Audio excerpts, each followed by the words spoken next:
bigas na lulutuin.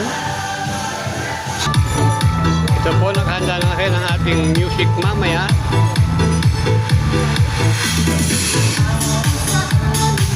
Dito po ito mamaya sa Christmas party ng Labanya Homeowners Association, Phase 2. Dito po sa Bacau, General Trias, Cavite.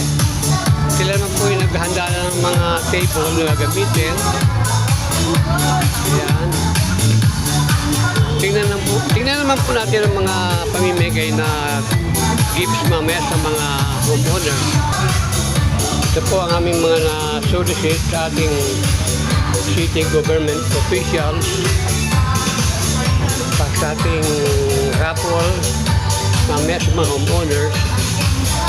At ito po mga bigas na ito ay pinunduhan na ng homeowners association. Ito po bigay din po ito ng homeowners. At ito po ang ating major prizes mamaya. What's that? Kaway-kaway!